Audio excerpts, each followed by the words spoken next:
Hello and welcome to the Home Assistant podcast. My name's Phil. Joining me as usual, I've got my co-host with me, Rohan. Hello. Hey. And today I'm joined by another Melburnian, Aussie. Thanks for joining us, John. How's it going? Howdy. As usual, this episode of the Home Assistant podcast is sponsored by Home Assistant Cloud by Nabu.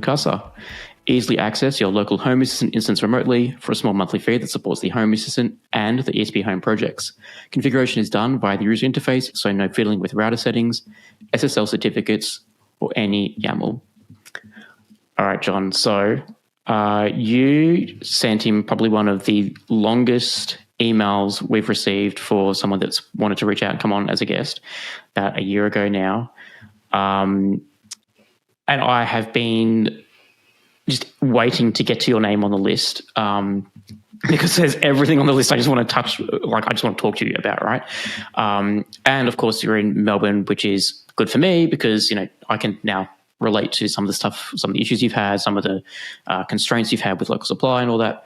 But yeah, so this could be long, could be short. We'll get into it. So first, let's give a bit of a background, who you are, how did you get started with home automation in general, and how did you get into Home Assistant? Yeah, so John, my journey began, as a child, I had a fascination for science fiction movies where, I was captivated by futuristic technologies, like automated sliding doors, blinking control panels, and neon lights. So couple that with my interest in technology, it kind of sparked an obsession within me since I could remember. So approximately around 10 years ago, my wife and I, we embarked on renovating the family home. And I had a good opportunity because we gutted the whole house. So I ran over 300 meters worth of network cable. Nice. At the time, I was thinking about automation, but it was very expensive. So I put the idea on hold. But, you finish reno, you're living in a house for 3 years, and I found myself constantly flicking switches off throughout the house. I felt like a circus juggler. As I'm walking in the house, I'm switching off the kids' bedroom lights off, the hall. And so it gave me a good reason, or more so an excuse, to look into automated parts of the home. Yep. So my background, it's always been in technology. So IT service delivery and operations manager by trade.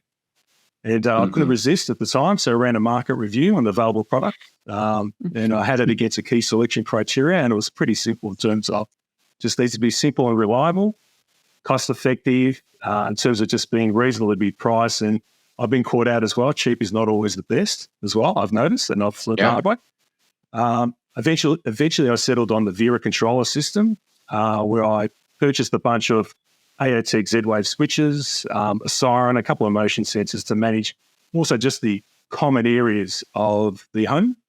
And I also built my own custom alarm system. So at the time, one of the most valuable aspects was that the Vera platform did actually have a community, and there were some smart people out there that were developing plugins and integrations, and that allowed me to build relay boards where I would roll out 12-volt lighting throughout the house relatively cheaply.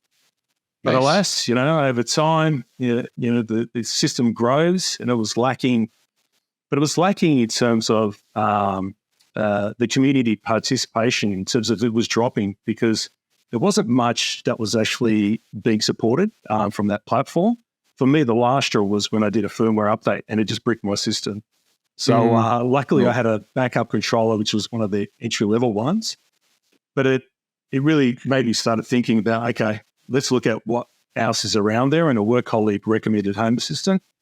So I spun up an instance as people do to have a bit of a play around with it. To my surprise, I just discovered how effortless it was to integrate devices, stuff that was just in the too hard basket, the old system. Yeah. So, Home Assistant, I'm a big fan of it. The add-ons, the integrations are impressive. It's backed by a talented team, and the individuals within the community who also share their knowledge and expertise just to make things happen, So in a nutshell, outside the standard automation, applications, adding an investment in a 3D printer as well, kind of enabled me to satisfy my obsession in developing projects which, just building stuff which was once considered make-believe. into Yeah. like, you make believe in the movies into stuff that's in reality in today's terms. So good. That's cool. Have you, when you were deciding, when you had the house gutted and you're looking into automation, did you look into any like commercial systems, any of the advanced, like not DIY solutions? Yeah. The only one that I was aware of was C-Bus, and that was prohibitively expensive. And obviously, I think you needed to. I think you need to be accredited to roll that sort of stuff out as well. Yeah, that's fair. Yeah. It's some of those ones are very intense, right? Like you need professionals to build it out and those kind of things too, right? So I know you'd be at work in one of the boardrooms, projector screen comes down, things open, close, and I'm like, wow, I'd love to have that in my house. Yeah. Absolutely. Well, again, it's not. That's the thing, right? That's the cool part about having an open project is somebody's probably done that, right? It's not just like you don't necessarily need the big, Crestron or like those kind of systems, right? So yeah, that's right. That's right. And the way I've approached it as well, it's got a really good platform in terms of, you've got your scheduling layer, where you can set scheduling all your routines. I use a mixture of obviously the built-in schedule, but I'm a big Node-RED fan. I'm obsessed with it. And also you got your messaging layer through GTT. Anything's possible. Yeah. No, totally agree. So what kind of let's just start with what are you doing? Like what was the main driver for this? Is it the shiny thing? Is it the so obviously in your house, right? So you talked about like, hey, you had that future. You grew up watching a lot of those sci-fi movies and stuff like that. Is that what you wanted, or was there a practical like, hey, I have the need for home security, or I have the need for something else? How did that process go for you? So originally it was practicality in terms of just being able to control lights and switching them off from a cost-saving point of view.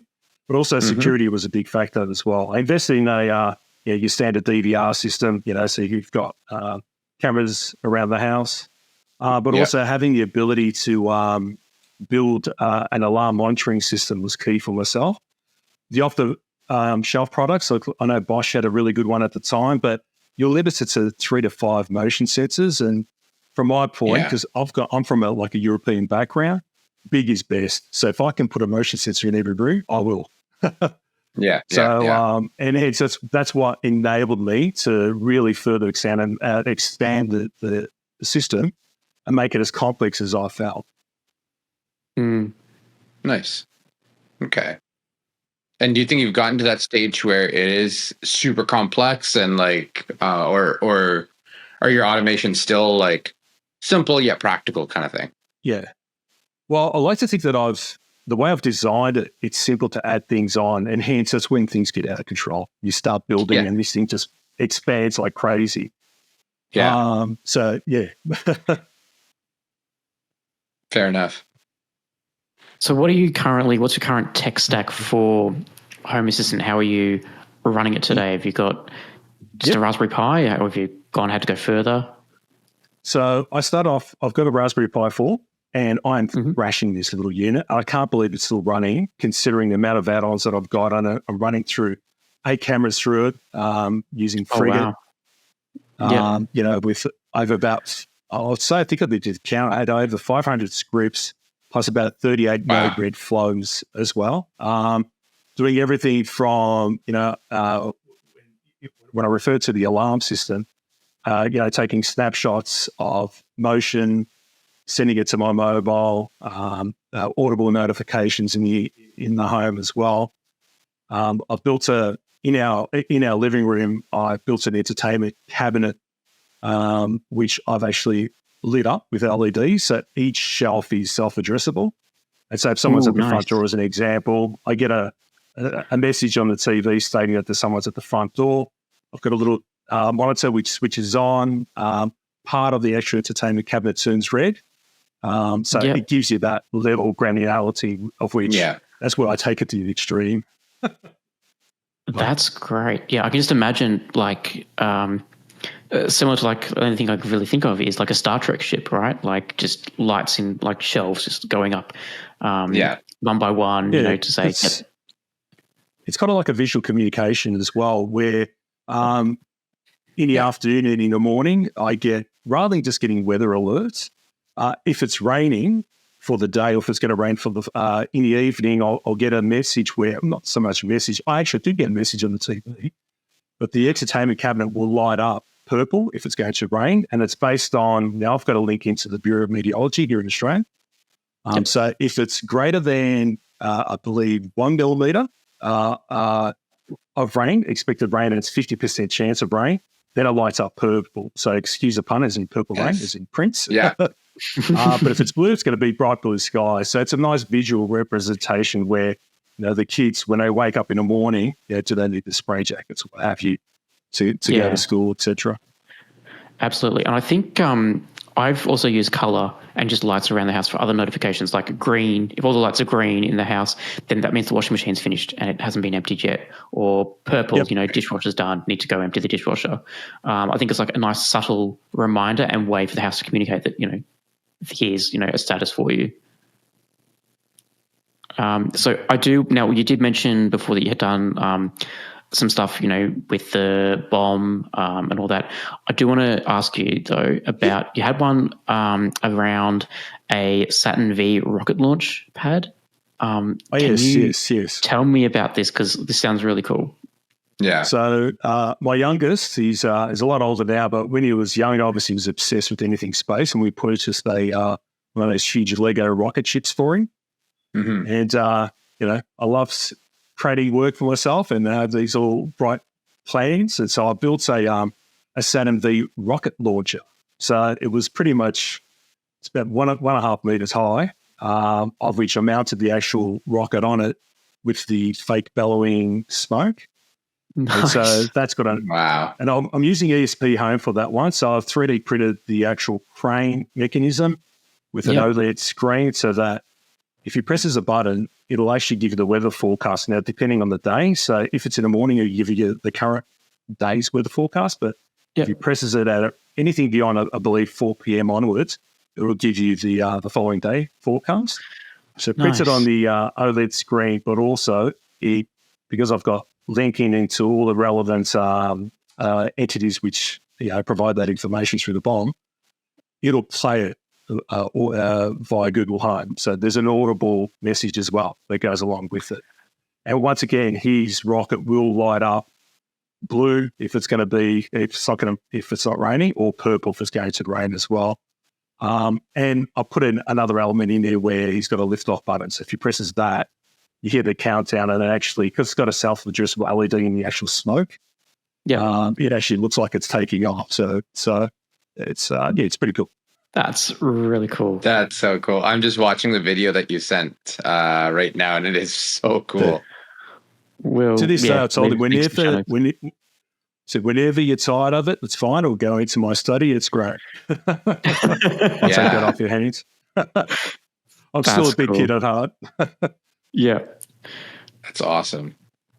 Did you ever like is that something you found online, or is that something you just thought of yourselves, or what? I blame a work colleague. He just sent me a photo once and said, "Oh, look at this! Isn't this great?" Then I took that next layer. That's awesome. And I like to, whatever I build, I like to maximize the most out of it. So I've just got a little D1 mini Arduino that's running ESPHome.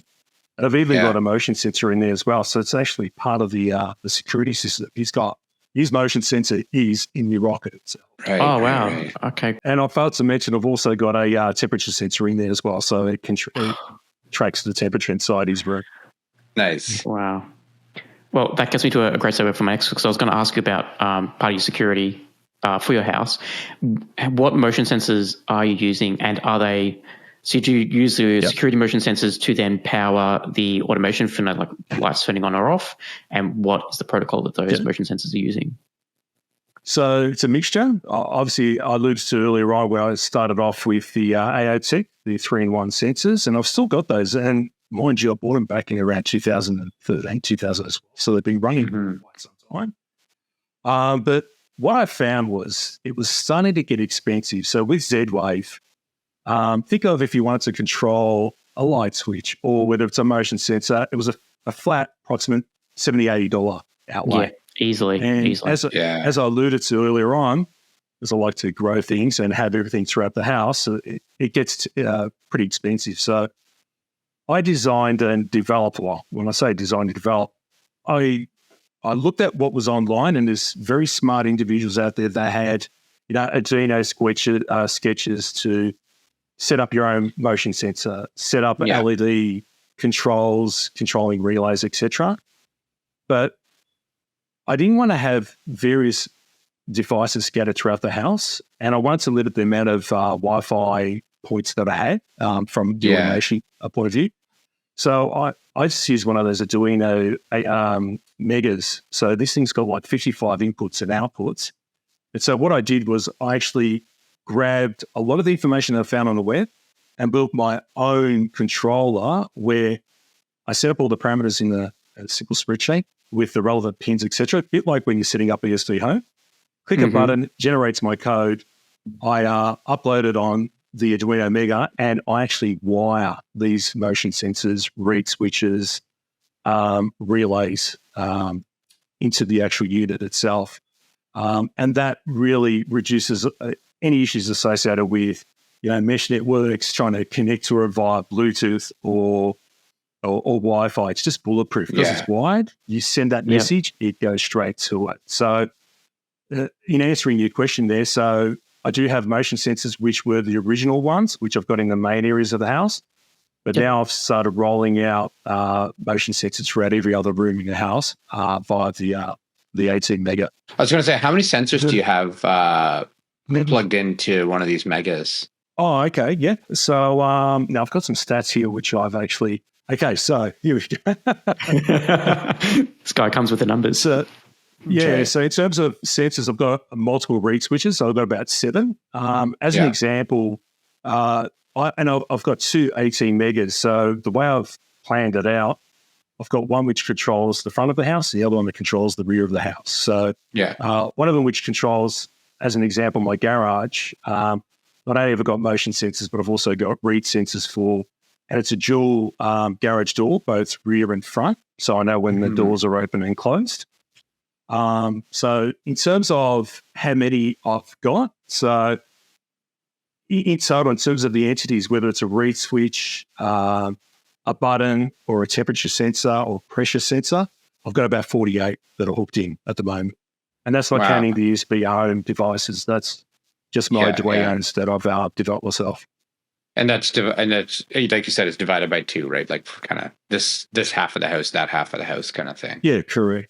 So I know that in previous podcasts, like Phil, you mentioned that you purchased a garage controller off the shelf. Yep. Whereas mine, mate, it's all just running off the Arduino, running off some relays and some read switches. Total cost outlay for me is, I think, a read switch is like $6-7. Yeah. And the relay, I bought a 16 relay board for like $16. So it's like $1 a relay. Yeah. Which when you compare it to, when you compare it to, $80 per device, there's some significant cost savings there. 100%. So how do you wire all of these? Like, is it just, do you literally just run wires all through your house, like through the ceiling or something that you fish through? Or Yep. So I'm fortunate in terms of I can actually, because when we renovated the house, we basically extended it, but we also went up as well. So I can get through the original part of the roof, but I can also run it through the central heating ducts up into the second level roof itself as well. And because we've got a period home here, I install picture rails throughout the whole house, and that's given me the ability to run cables actually inside the picture rail, so you can't even see it.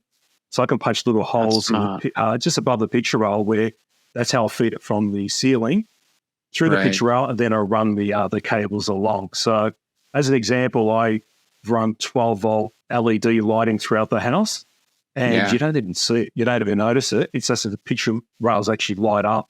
They light up the ceiling, and it works quite effectively. That's so cool. I wish I had the ability to do that. Yeah, that's really smart. Just on that 12-volt lighting, so what is the purpose of that, and how does it work? So the 12-volt lighting, originally what I've done is I actually just bought myself, and here in Australia, and still can understand, we've got our local electronic stores is called Jcar. So I bought a couple of solar panels there with some 12-volt batteries. So I was charging up 12-volt batteries and just running solar lighting throughout the house, and it'll light up the main areas like the hallways, the main passage areas upstairs, the backyard, the pergola, the garage. Wow. I would equate it to be, in terms of power, it's probably like an 8-watt, or probably a 6-watt LED globe. Especially at night, in the middle of the night when you're walking through the hallway and it lights up. It's not really bright, doesn't blind you, but it lights up those areas, the bathroom, the toilet as well. I always had pictures of, running like a 12-volt light system, just as like when the power goes out, instead of having to get candles out, right? Like there would just be a way to have that, right? But this actually sounds like you've taken it to the next level and you're using it as like night lights or as opposed to needing to run like electricity off the grid, light bulbs at the middle of the night. You can just run this. Yeah. And look, when you're running the system as well, over time, you work out what works and what doesn't. And one major fundamental flaw with this is during winter, you don't get as much light. So I've got a manual switch where I either go via direct power or through the battery. But in terms of what you can buy now, you can actually buy these relays, which you connect it to a battery and a power source. So once the battery goes down a certain voltage, it'll actually automatically click into the power source. So that's my next project, to hook that into there, so I don't have to manually flick that switch during winter. Nice. Do you have solar panels on your house, like for electricity generation in general? Not in this home at the moment. Not in this home. I'm debating on whether I go down that path or not, purely because we're debating on whether we're going to be here or not. So I don't want to make that major investment and then 2-3 years later you move out of the home. Yeah, before it's realized. Another great segue into a question I had for you when you were discussing all your Arduinos. Have you thought about, like succession planning in terms of documentation? How is the house running? Like if you do have to tear it down or the worst happens to you, how does someone know how the house works? And so I've got it all documented. As I stated earlier on, it's all in a spreadsheet. It shows you exactly what's configured. Purely because when I click that button, it generates all my code based on whatever configuration I place in the spreadsheet. Yeah, cool. Because I know another fellow Melburnian, Jonathan Oxer from Superhouse TV, he's touched on this. Like he puts all his firmware with all his devices, like the actual firmware version he's using, so at least someone can, if they need to get that exact version that may not have gone from the internet for whatever reason, it's there. And I can just imagine your house. Yeah, let's face it, some people, they have they're either interested or they're not interested in it as well. So really depending on who buys the house.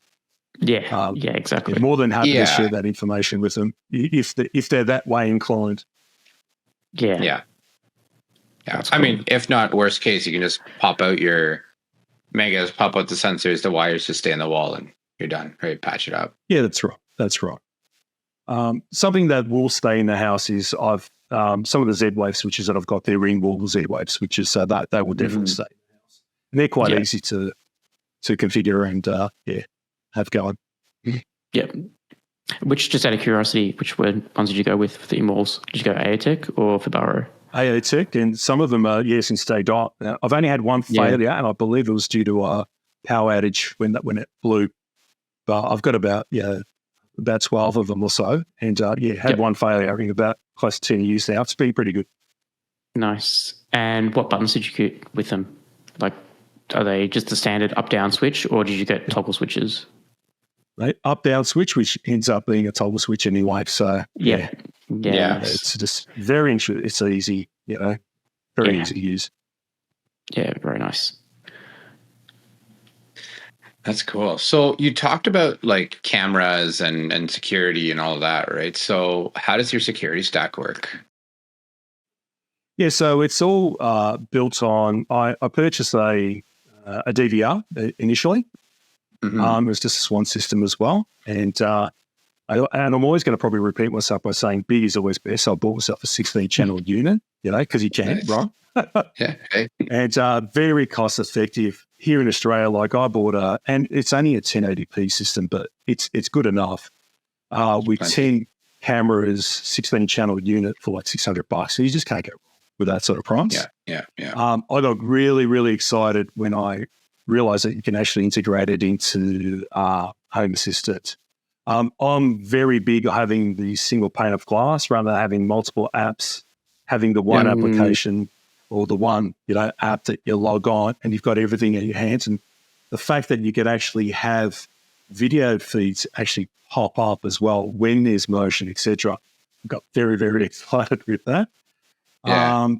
So in terms of that stack, using a standard DVR system, integrating into Home Assistant, and I'm using Frigate for the AI detection as well. So through Node-RED, I've written some functions as well, and that's one thing I love about Node-RED, where you could reuse code. So based on my messaging platform, what I do is just pass on certain parameters, and part of those parameters is take a snapshot of this camera and send it to my mobile phone with this particular audible alert. I've gone one step further as well, where I can actually silence the alerts as well, so I can receive the alerts without the audible notification as well, or I can actually just, as an example, I could just suppress them. Good example is if I'm working on mowing the lawn at the front, I don't want to get multiple alerts saying, hey, there's someone there, because I know I'm there actually mowing it. Yeah. And that was one thing that I couldn't believe, that the Raspberry Pi, in terms of what it's running, and I've got 8 cameras that are, now I must qualify, I did buy the Coral accelerator, the USB accelerator, of which has made a difference, and I'm running 8 cameras through it at the moment, along with everything else. Yeah, I was going to say, otherwise your Raspberry Pi sounds like it's going to explode. So smoking. My next step is, Marketplace is fantastic from Facebook, and not that I'm giving him a plug, but managed to purchase one of those little Dell microcomputers. So I've got I'm going to try out a Proxmox with the virtualized environment. So more than likely, I'm going to start moving stuff over to it. I think you guys have actually inspired me in terms of, I believe you're running virtual environments, right? Yeah. We're both Docker. I'm running Docker in a virtual environment. Right. So it's like, The reason why I've gone the Proxmox path, I love the supervisor. It just makes things so much easier, so. Yeah, that's what I'm really considering moving to. I've started some research into that, so who knows? Maybe that's where I'll end up. So what are you using for alerts to your phone? Like, you're using the Home Assistant app to get those actionable notifications? So it's a mixture. When I first was on a Vera platform, I was using Pushover. And I just found it was just so cheap, and it's just bulletproof. You send the message, you get the message, you get the alert. You can send photos and attachments through it. So when I started off with Home Assistant, I started using that. I am now starting to get into starting to use the HA alerts. But one thing I've noticed is there is an element of delay where I always receive alerts via Pushover, where there's some instances within Home Assistant, I don't actually get the alerts until probably 10, 15 minutes later. And hence that's what's preventing me from moving, especially the alerting stuff, in terms of the security alerts, from moving away, because when it's working and it's working well, don't touch it. So anything that's non-urgent, I'll use Home Assistant, whereas all the urgent stuff I'm using Pushover. Right. Yeah, that's interesting, because I actually noticed, like some alerts, for whatever reason, I have been getting delayed, and I was thought, maybe it's just my phone being in deep sleep or something, but maybe it's not. Maybe it is. Maybe there is a delay somewhere else. Interesting. But there's a lot of flexibility with. And a lot of flexibility with the Home Assistant notifications in terms of the TTS. That's brilliant. Whereas through Pushover, I'm actually converting. I'm creating WAV files which I'm pushing to myself, and they're just pre-canned messages, like someone's at the front door or the garage door is open, as an example. Yeah, gotcha. Yeah. So even from a audio video perspective, it sounds like you've done quite a bit there too. Including, I mean, in your initial email, you talked about your projector that kind of pops in and out. You want to talk about that a little bit? Yeah. So Look, I love using my hands as well. So hence we're renovating the house. I was like a pig in butt. I just loved it. Yeah. So, and the things that you can buy online today is just amazing as compared to 10, 15 years ago. So, I purchased a couple of linear actuators, built my own projector box. Actually, I didn't want the projector just to be hanging off the ceiling. I just mounted it slightly. So once I had the ability to hide it, so it's fortunate that I had a wardrobe on the other side of the wall, of which the top section, because we've got high ceilings here, I actually punched a hole in the wall, put this cabinet in there, wired up a couple of linear actuators.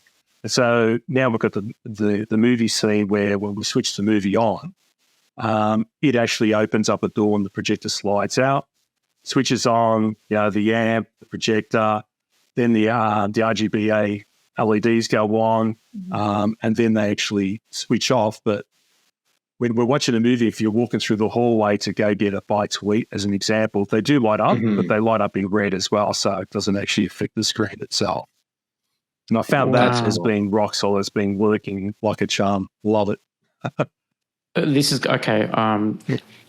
This is like a Tony Stark moment, right? Like I can just imagine you push a button, out comes the screen. So you've got like an empty space in the top of your wardrobe. Like, is it a built-in robe or is it like a? It's a built-in robe. Yeah, it's a built-in robe, and it's the top section of the built-in robe, of which realistically you can't put anything in there. It's very hard to access it as well. And don't get me wrong, I was struggling to try and put this actual box unit in there and angle it in such a way that when it displays the picture, I actually maximize the full size of the full length of the wall, and to try and get it level and aesthetic. It took me a while to make some fine-tune adjustments to get it to that stage. You can either use your app, and obviously I'm a big Google Home fan here, where we've got about 8 Google Homes in the house. So you just tell the magic device to switch the projector on, and the magic just happens. That's really cool. So do you primarily control everything through the Google Homes that you have then? Like you don't use a tablet, you don't use anything like that? It's just mixture of everything, whether it's my phone or via Google Home itself. Yeah. That's cool. Yeah, I have got a tablet that I've mounted on top of the kitchen bench there. And that's predominantly used just for us to play music and stuff throughout the kitchen. That also lights up in terms of if someone's at the front door and it sends through the video feed. Right. Nice. Right. And what are you using for that tablet? Like, is it just an iPad? It's an old Samsung, one of those little 8-inch. I think it's a Tab A or so. And it works well. For my daughter to watch Netflix on. Yeah, it works quite well. It works quite well. And has that just got Home Assistant open on the app? Through, I believe it's now. What I don't remember the name. It's something kiosk. Fully kiosk. Fully kiosk. That's it. Yeah. So and the that's cool just thing running about that is correct. Yeah, and the cool thing about that, as an example, I've actually got certain helpers so that, as an example, if someone does break into the house and the house is armed, it will not switch off. So it's aware in terms of whether the house is in armed state or not. And in terms of arming the house, and this was back since day dot, big fan of just geofencing. So depending on which family member's in and out of the house, it automatically arms and disarms itself. Nice. Yeah, nice. How reliable have you found that to be? It's been pretty good. Yeah, it's been very, very good. Very reliable. Very reliable. Have you got any manual overrides in case, your phone's run out of battery or anything? Can you get into the house and disarm it with a PIN code or anything? Yes, I can. Yeah. Yeah, nice. And I won't allude to what it is because obviously it's something the family knows. But yeah. That's cool. Nice. Yeah, so in terms of the security system as well, I've got the electronic lock.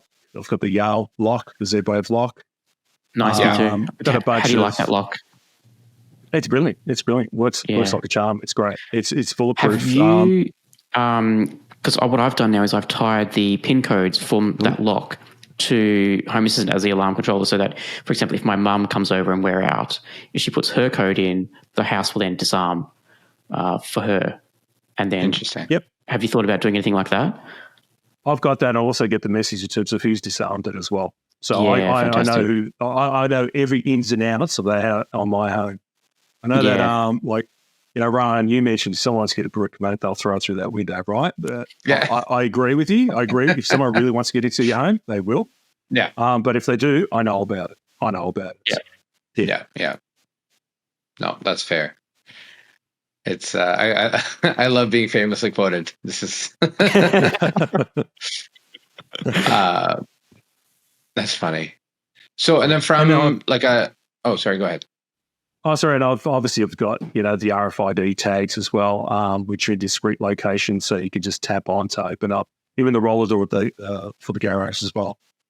Nice. So just to confirm there, do you mean NFC tags? Like you tap your phone against the NFC tags? Yes. Yeah. Yes. So I've actually embedded them into the actual fence, so you don't even know where it is. And you just basically tap the fence and it opens. Oh, that's cool. Yeah. So I've done that for my garage. I mean, I've just literally stuck an NFC tag on my brick, and you can see it, right? Like it just says tap here. But if anyone wants to go up to it and tap it, it's just got an ID number in it to link to Home Assistant. What have you done for yours? Are you doing the same thing? Pretty much, yeah. And the beautiful thing about Frigate, if someone goes there, I've got the video footage, and I get the snapshot of who's actually tapped it as well. So nice. Yeah, it's like Big Brother here, mate. It's controls and views everything. Yeah.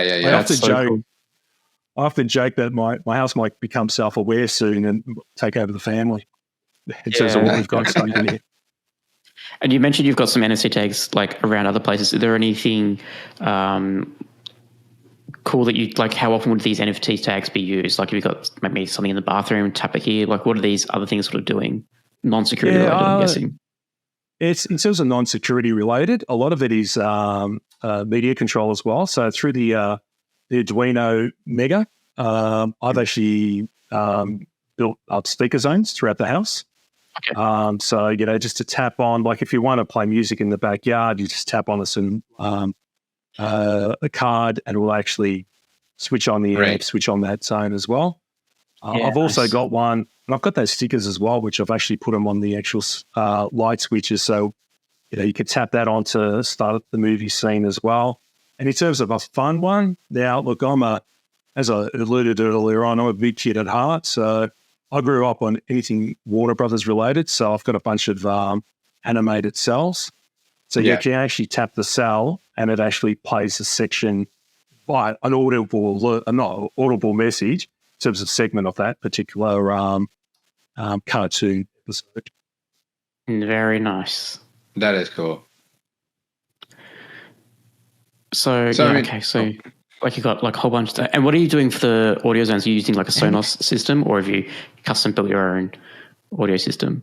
In terms of, it's basically an amp, which is hooked in into the actual relay board itself. And I just stream everything through. I've actually got one of the Google Audio devices. So through I've got a Synology NAS. So I'm just using the media player on that, and I just farm music through that. But lately I've just been getting into a lot of the cool online internet radio stations and just playing that through. Yep. You get to my age and then you start getting sick of playing the same old songs over and over again. So just to listen to something fresh. Yeah. Yeah. So we were talking about like the garage and, like using NFC tags and stuff like that. Like I know Phil was saying about that too. And so in the garage, sounds like you're doing a couple of things too. You want to talk about those? Yep. So obviously I've got motion sensors in there. I've got the reed switches. I've also got presence detection as well for both the carport and the garage. And all it is purely just an ESPHome. I'm using ESPHome with a D1 Mini. I've hooked into distance sensors. So basically, I've got them mounted to where the car should be, so that if the car actually leaves the garage or the carport, there is a switch there. There's an entity there that states whether that particular area is occupied or not. The reason why I've got that is from driving into the garage, if the carport's vacant, well, because that's directly behind it, rather than stop in the garage when my wife comes in behind me, realizing that the car's there, I can actually drive through into the empty spot so I can leave the garage free for her when she comes home. So there's more around that. And that's all hooked into, obviously, into the app, which shows the status of the garages. But I was also thinking of putting something visual there as well, so that you can see in LED whether the carport's empty or not. Because obviously, you can't see it because there's a roller door there which is closed. Right. So it's like a garage and then a carport kind of in front of that. Yeah, behind it, and it's like dual roller doors, one at the front and one at the rear of the garage. Nice. Okay. Have you gone to the level of detecting which height is the right car? Like if maybe you're driving an SUV and your wife's driving a hatchback or something, can you then determine, all right, based on this height, it's this car that's parked here? And I just kept it simple in terms of, is there a car there? Yes, no. Nice. Yeah. If anything, in terms of doing something really kooky, I've got an old car, which is an old 1994 vehicle, and I've actually put an ESPHome in that, and that's actually hooked into Home Assistant. So when I connect to the local Wi-Fi, to the router, I've got an LED that lights up as well, and I can actually control the car doors through that device. Nice. And the next step is I'm gonna put an OLED display in here as well, so it can basically provide me some of that information rather than me looking at the actual app itself. That's cool. Yeah.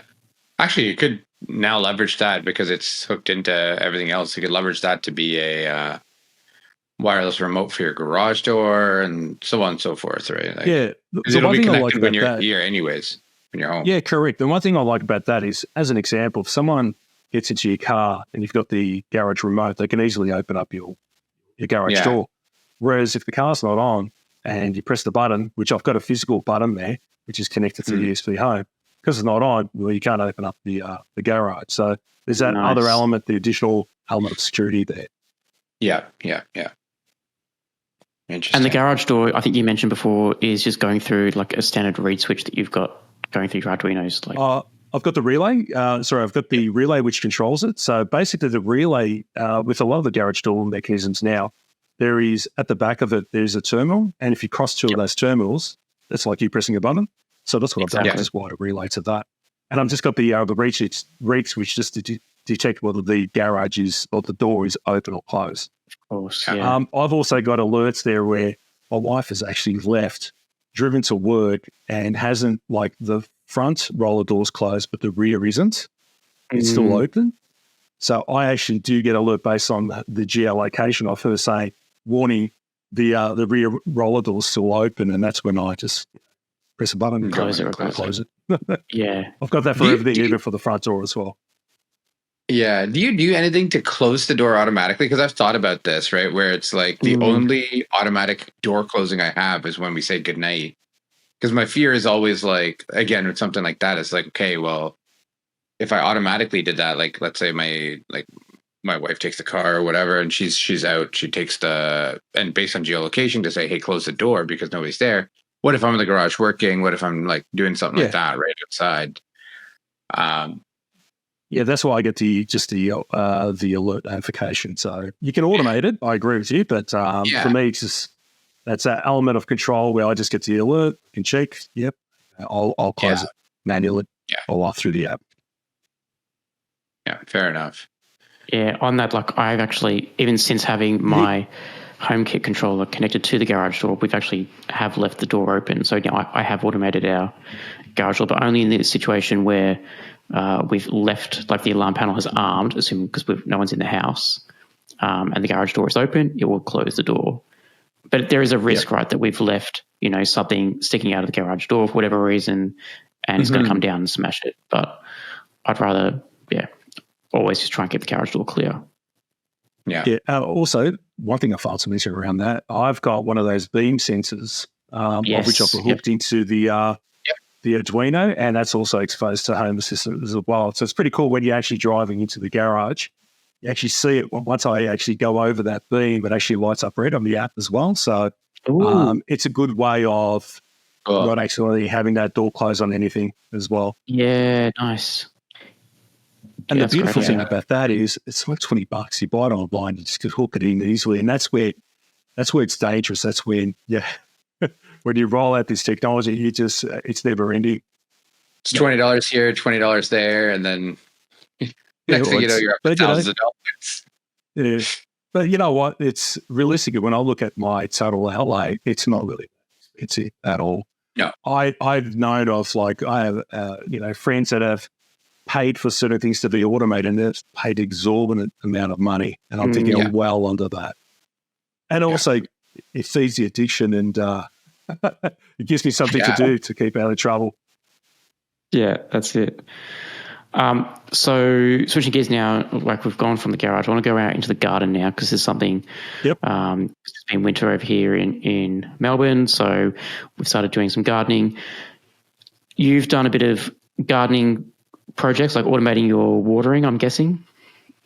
Correct. How did you go about doing that? Like, did you have to go did you already have a system in place that you could then automate, or did you have nothing and then have to run the pipe and everything and from scratch? So, I had nothing. And then, put in a couple of water tanks as well. I thought, wouldn't it be great if I could just run a sprinkler system, a dripper system through the water tanks using a pump?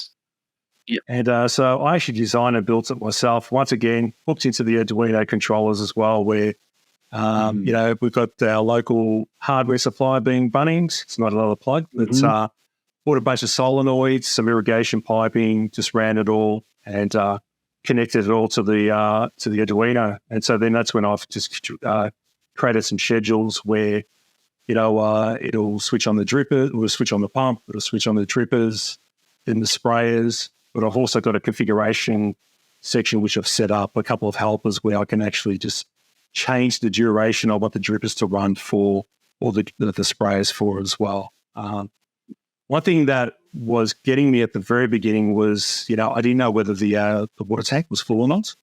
And so, obviously there's a risk of damaging your pump if the tank's empty and it's still running. And so, and I know that you guys have spoken about it, in terms of, have you done this or that, in terms of measuring the 100%. Water levels. And for me, the most bulletproof way was a pressure sensor. So I just bought a pressure sensor, hooked it in, and that's been running really, really well to the point where, when it's raining and I've got like a quarter of a tank, it's great watching the actual tank raise in terms of water levels. So it's been pretty bulletproof at the moment. So it's been really, really good. And ever since I put in, when I configured the watering system, our garden hasn't looked greener. Prior to that was very, very bland. Yeah. So I've got a water tank here that's just been collecting water since whenever we moved in. I'd love to put a pump on it, run some cable, like some piping around the house and just get water around it, right? Use it, right? Because right now it's just sitting there collecting water. With the pressure sensor, what sort of pressure sensor is it that you're using? Is it something that goes under the tank to look the weight of it, or is it on the actual valve, the water coming out? Yeah, it's on the valve. So I wired it into the valve itself, yes. I did make a mistake though when I ordered the first one. It was for something the PSI was way too huge for what my application was, and you learn from your mistakes. And now I had to order another one which was actually rated for the 2,000 litre tank that I've got. Nice, and so that can measure how much water is in the tank without it drawing water. Like, is that? Yeah, that's right. So it just works under pressure. So based on the way it works is. The greater the pressure, the greater the voltage it's going through to the actual sensor itself, and that's how there's a calculation behind it. And like with anything else, right, you set up a calculation, but I did the old school method. What is my reading when it's full? What is it? It's 3/4 full, half full, a quarter full, and that's how I've calibrated it. Yeah, great. Yeah, you don't need exact. You just need to know that it's not going to damage anything, right? Yeah, that's right. That's right. And so then you've got a pump running off the so that's just like a 240 volt pump that can be switched on from a smart switch. Or fantastic. Yeah, that's right. I've also got a little fish pond as well, and so I run that, and I built my own little filtration system as well. So that runs on the timer as well. What I've noticed though, it's certain times when it's really, really windy and you've got the pump and it's spraying water. On a windy day, it sprays all the water out of the actual pond itself. So through the bomb, there is a wind forecast. So if it gets beyond a certain amount in terms of gusts, it won't switch on the pond pump. Interesting. Nice. Have you thought about That's good. buying like a home weather station to then get exact data for your house? Yeah, I haven't done that at the moment. I probably don't have a need for it, purely because, mate, I just want to make sure that I've got water in that tank. And if I've got water in the tank, that's all I need. Yeah, Then you're nice. good. Sorry, just in terms of controlling the gardening, is that Home Assistant that's the brains, or have you got, is that based on the Arduino, it's all done through the Arduino? It's all through, the brains is through Home Assistant. So I'm using NoGrid as a scheduler. Arduino, all that's doing is controlling the relays, which switch on the solenoids. That's all it does. So, and are those solenoids in a central part of the garden, or are they just near the tank? Correct. So I've got two tanks, one at the rear, one at the back. So the rear one is, they're all centrally located where they are.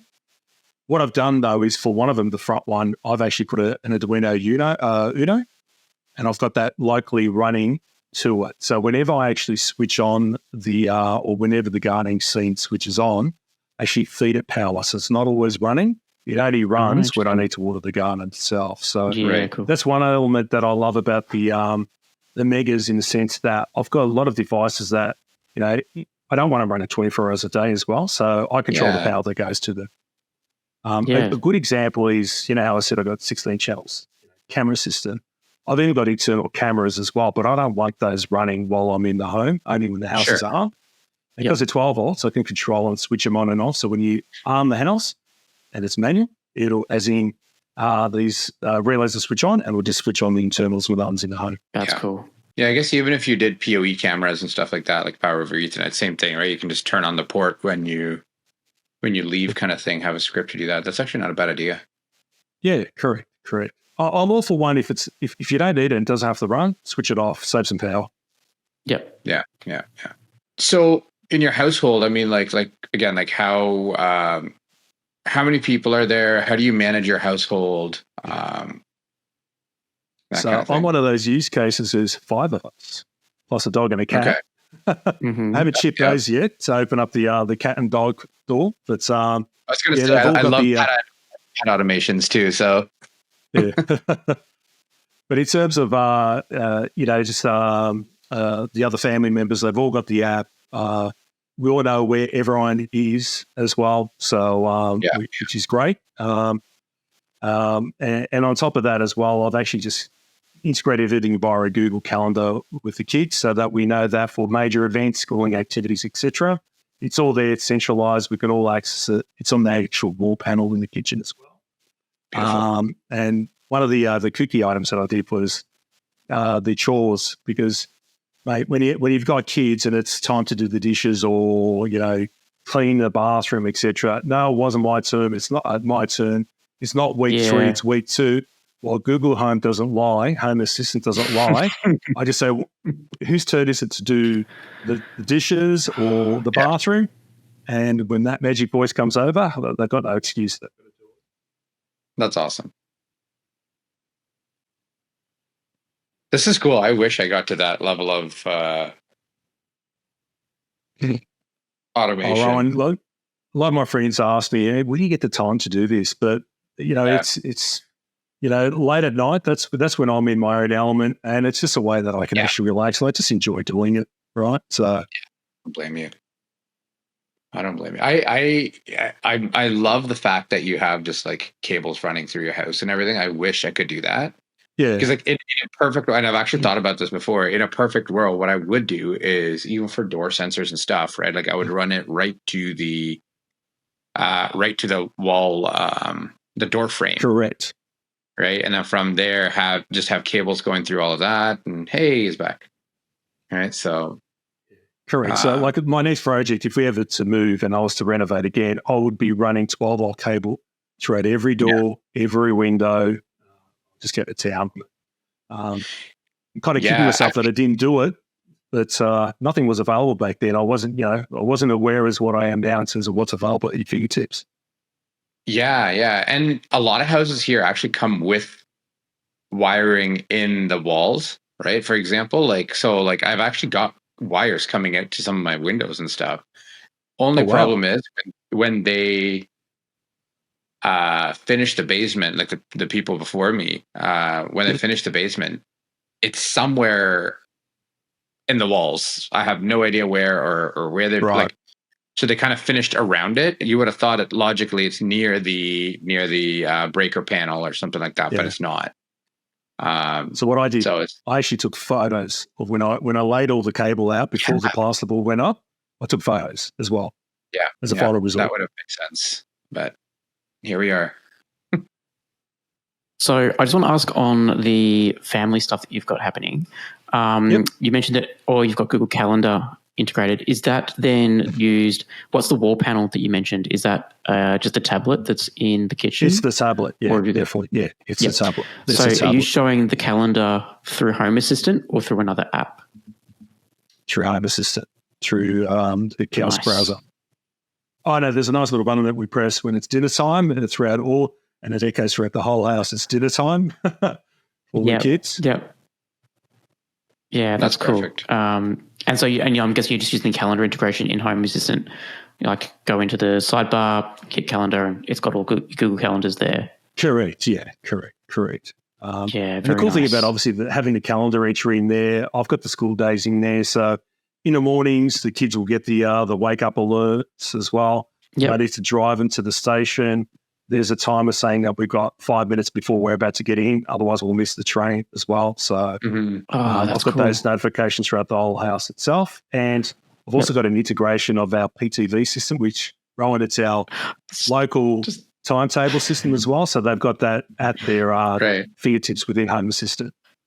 I was just about to ask if you had integrated with the PTV API because when I used in the inner north of Melbourne, we would catch the tram a lot, and trams you can get the live details of when the next tram is. So I had an automation in the morning. I would throw up a simple web page up on the TV, and it would have next train going this way, next tram going this way in 3 minutes, and the weather for today. So yeah, I was very curious to see if you'd done something similar. Yeah, if it's available, I'll put it in. Yeah. Nice. I like that logic. That's great. That's funny. All right. So in terms of so if you've got your 12-volt power system, which for your lighting, what happens in terms of disaster recovery or a disaster scenario? Let's say my biggest fear is, and one of my weaknesses is my switchboard for my house is right near the front door, right? It's outside. Yep. Someone wants to get into the house. They just walk up and flick the main breaker off. I lose power. Home Assistant's gone, right? How have you done anything to counteract that? Or in the event, it's a summer day and power's out, what can your house do? Yeah, UPS. So I've got a UPS backup which kicks in. So that'll run the DVR system, Home Assistant, and I'll also get an alert as well that the actual power's going out. Right. Nice. What UPS did you go with? I've got it here. I think it's the Cyber or what have you from Officeworks. Yep. Yeah. Okay. And that's got an integration with Home Assistant. So there's a USB cable that you can connect into the Synology NAS, and that's how I get to it. That's how I alert on it. Yeah. So, very nice. Someone because I have to admit, I did it a while back, and I believe someone actually wrote a plugin for that. Yeah, that's cool. All right. Yeah, well, that's good there's because you can use what's the tool called NUT. Network UPS tools. That's the one that I've used. Yeah. So you can use that one's like a standard It's brilliant. It shows you how much time you got left on the actual UPS and all. So it's really great. Yeah. I do the same too. It's plugged into my QNAP NAS and shuts everything down safely if it needs to. So on. Yeah. Sorry, Phil. I think. How much time would you say your UPS would give you? Yeah, I think my calculation is 20 minutes. I should test it out, to be honest. I should just Yeah. See how long it 20 takes. Yank the power and see what it's about happens. 20 minutes or so. Do you have stuff safely shutting down? The only thing that'll probably anything? shut down, which I've obviously, which is on that is pretty much all they could configured, is the NAS. With Home Assistant, I haven't got anything there that'll safely shut it down at the moment. Got it. Yeah, I'd So rather have depends Home on Assistant how- running to the last second. Yeah, that's right. That's true. That's correct.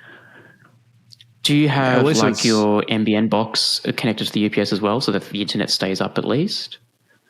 Yes, I do. The router, the Nice. whole lot. Yeah, fantastic. The whole lot.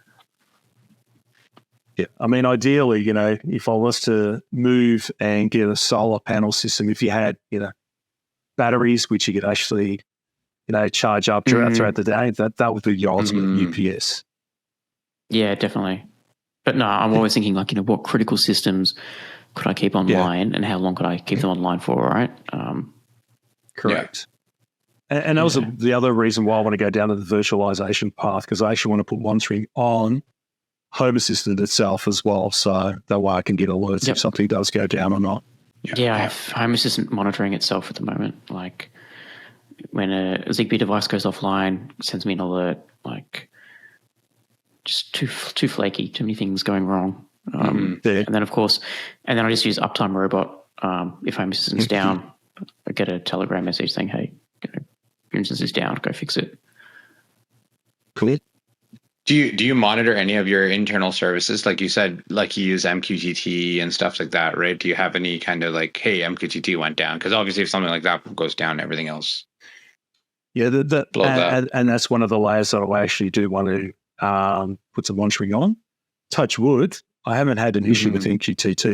It's been bulletproof. It's been amazing. So there's usually pretty amount solid. of entities that I've got running on this thing. It is just ultra fast and just reliable. It's reliable. Yeah. And I've got everything. Like I've even got like a Sensibo in terms of my climate. The air conditioner, I use a Sensibo unit which talks via QTT. On top of that as well, and my central heater here is quite an old system. It's an old Briver system, but I purchased that, and it was from Brivers, and this was relatively expensive. It was a Wi-Fi serial box which you connect to your controller.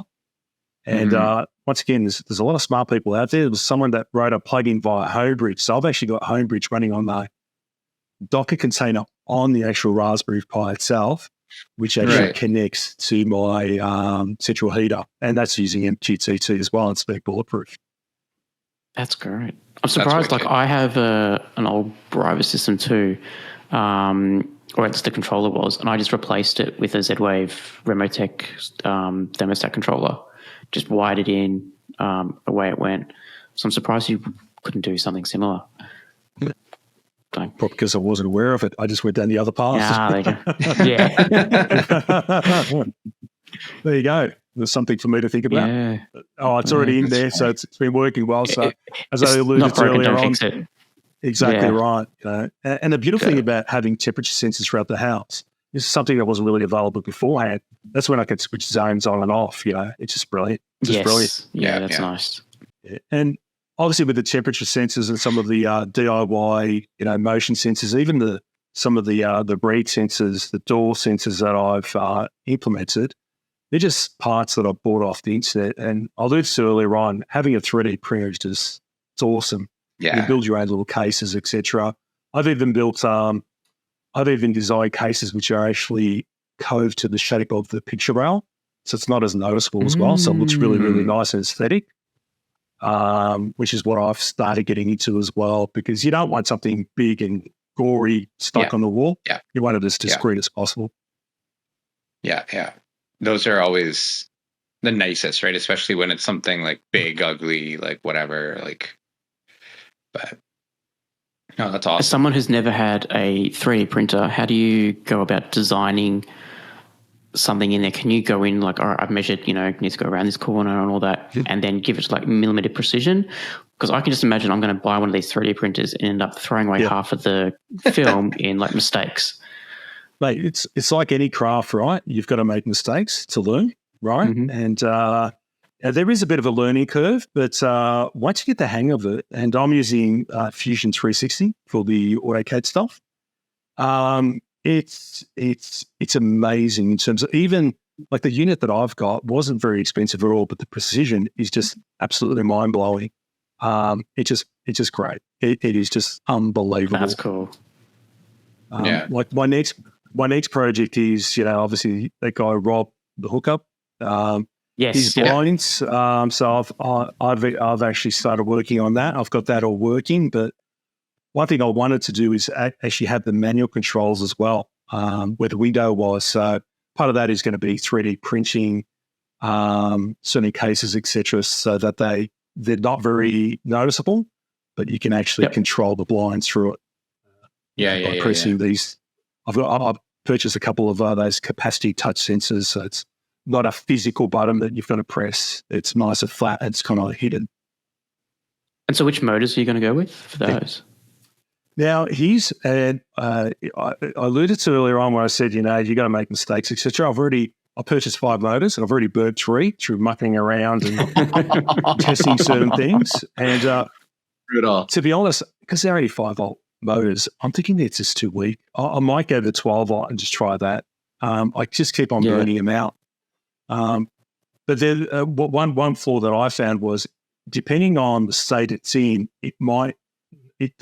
although I'm using stepper motors, if Home Assistant disconnects and reconnects and that's actually moved, then it's in the wrong position. So when it closes, it might overcompensate and the motor keeps on turning, although the actual blinds are closed. So I figured out a way so I can have some little micro switches so that depending on where the shades are, it switches on that micro switch, which then just stops the motor completely. Right. And that's only, wow. And for that to be possible, you've got to have a 3D printer to build the actual mechanisms to be able to do that. That's one thing I love about it. Having a problem and then just going through your head in terms of how you can actually solve it. That's half the fun, half the challenge. Yeah. That's so fun.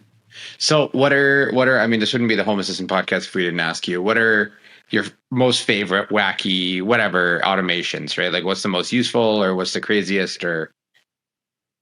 Yeah. Oh, look, in terms of most useful, the Arduino Megas are just brilliant, because the one unit can control something like 40 devices, and I've set it in such a way, your common elements, right? Whether it's your read switch, a relay switch, temperature.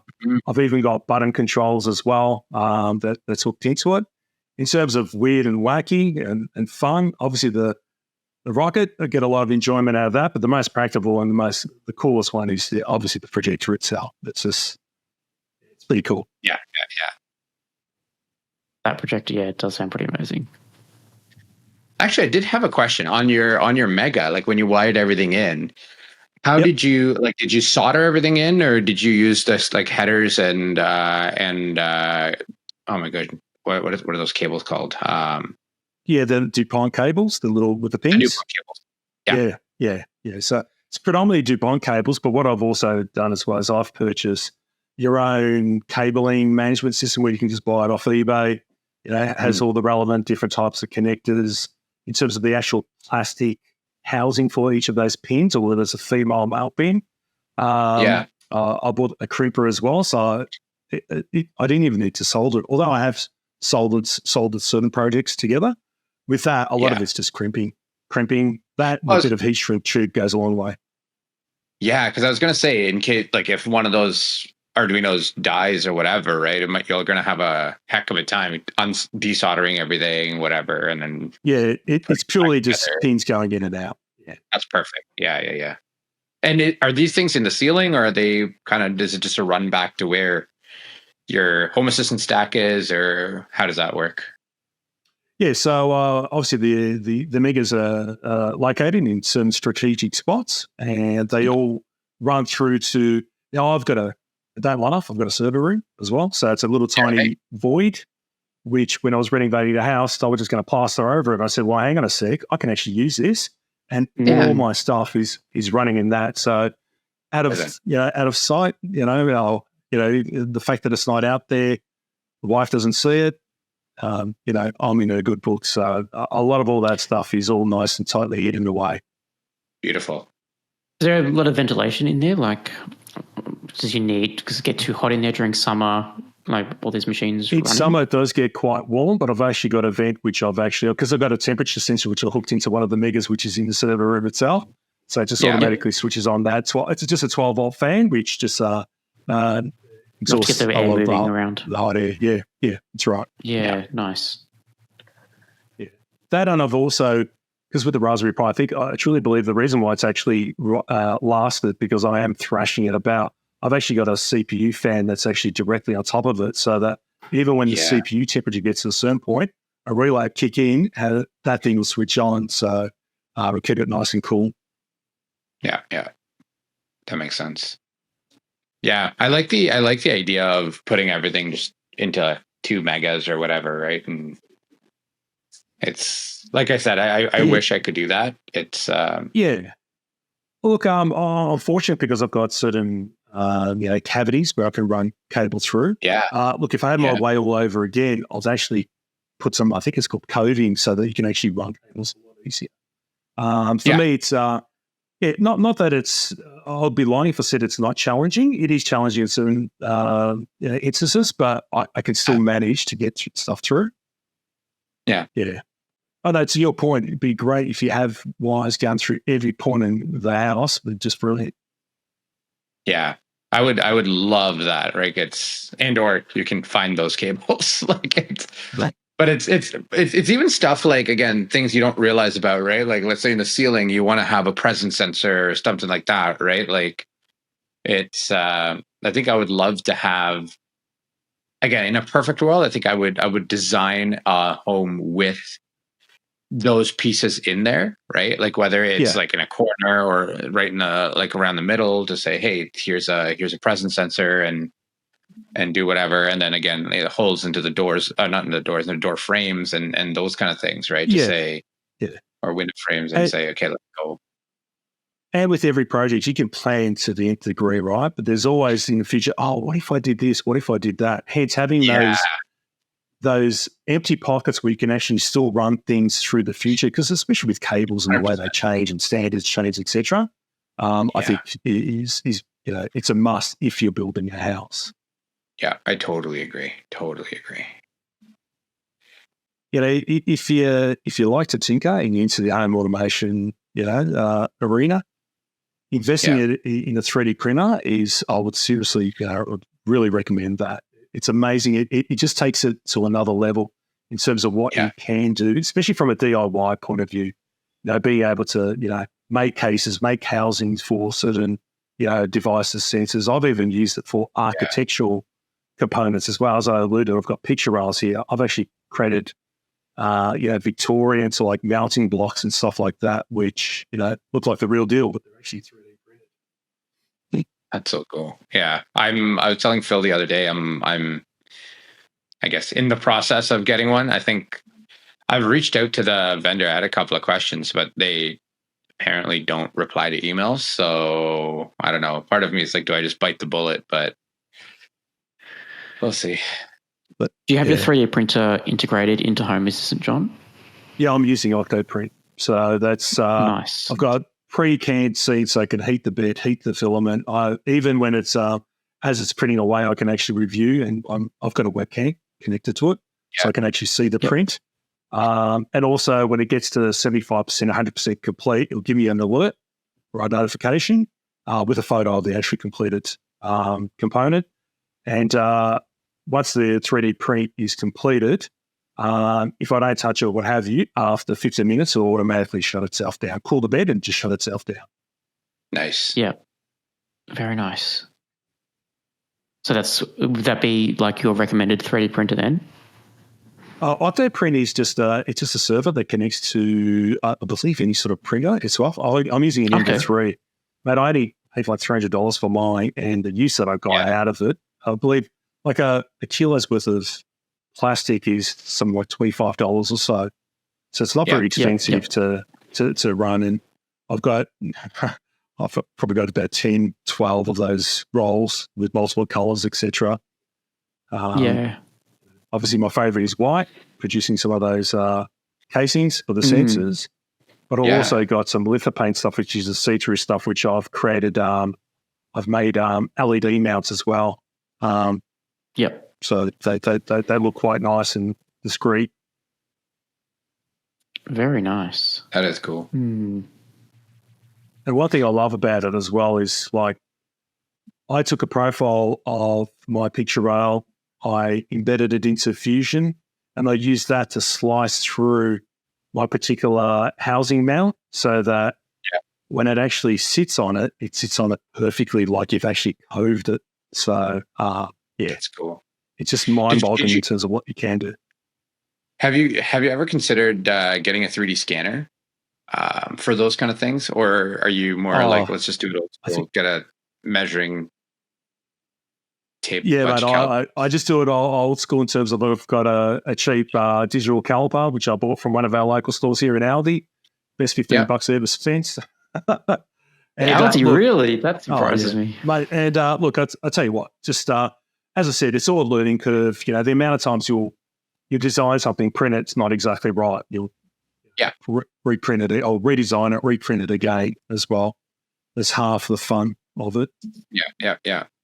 But as, you know, like with anything, right, the more experience you've got, you learn certain tricks of the trade, of which then, you know, your success factor increases as, as you become more competent. Nice. Yeah. But the beautiful thing about it is, as I stated, you know, you can just make so many different mounts. As I alluded to earlier on, where I've got a 1994 vehicle, I've actually, 3D printed a Bluetooth adapter, which is integrated to the dashboard. It looks quite good. A lot of the mounts for the buttons to open up the roller doors are all 3D printed. Nice. Yeah. That's wicked. And my golden rule is it has to look aesthetically good. It doesn't, if it looks like someone's just hacked it, it doesn't pass my I completely agree. My standards. So it has to look good as well. Yeah, I feel like that's where a lot of people fall apart, right? Or a lot of people's stuff falls apart with DIY. Like, it's just sometimes again, I've seen stuff that's built and it's extremely aesthetic, and it looks really nice. And then there's stuff where it's like, okay, it is DIY. Sometimes it is a hack job, right? And it looks like that, right? And it's like, that won't fly with my partner, unfortunately. But yeah. So, like, as an example, Selection Hotel, right? I've got something here to show you. I hope you see.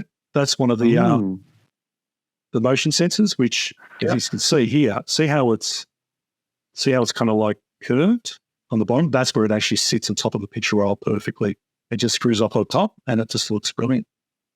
Oh, that's nice. So they're the sort of things you can create. I've even got like hook, so that just sits on the picture roll. This predominantly I've used in our in the ensuite. So where it's the smaller motion sensors are good for smaller confined areas. Yeah. And in terms of that lithopaint that I was telling you about, that's so that actually sits on top of the picture roll and just lights up the ceiling. So it's pretty cool in terms of what you can do with it. Yeah. In terms of the motion sensors, are they using like just classic motion, or are they using like MM-Wave for better like actual occupancy detection? So most of them are motion, but just recently and within the last like 8 weeks or so, that's when I purchased a couple of MM-Wave sensors, and I've got one running in the living room, and these things are just brilliant. I just can't believe the sort of data information you get out of them. $5. Yeah. It's mind-blowing. So it's mind-blowing. It's just amazing what you can do with it. And that thing has been absolutely bulletproof as well. That was the missing link for me, especially in those main, common areas. Yep. Yeah. Especially with the lighting. Sensor did you end up going with? It's you're talking about in terms of the code itself. I'm not sure what the code is. I know it is an actual. Did you get like a $5 one from AliExpress? Was it like, is it a Bluetooth one, or is it? Yeah, it isn't. Cool. I purchased both a long rectangular one, and there's one that's kind of like, it looks like a square, but not quite. I don't know the actual code name for the actual sensor itself. Yeah. Yeah. Maybe I need to start looking into rolling my own, because I'm getting sick and tired of my FP1s. Yeah. And the cool thing about wiring all these things up and powering them as well is, don't get me wrong, I think battery-operated devices are great in terms of flexibility, but, just the environmental impact, always replacing batteries or what have you. It's I have it plugged in. It works. I've got the UPS connected to it anyway. Power goes out. It's just a lot easier to manage. And for me, it's more around that environmental impact more so. Yeah, absolutely. Yeah. Cool. Well, I think we're going to leave links to a video with John showing off some stuff from his 3D printer. And we'll leave links to as much as we can in our show notes. But John, cool. Thank you so much for joining us today. We really appreciate it. Thank you for your time. Thanks for letting me be on your show. Thank you. No, thank you. Appreciate it. Bye.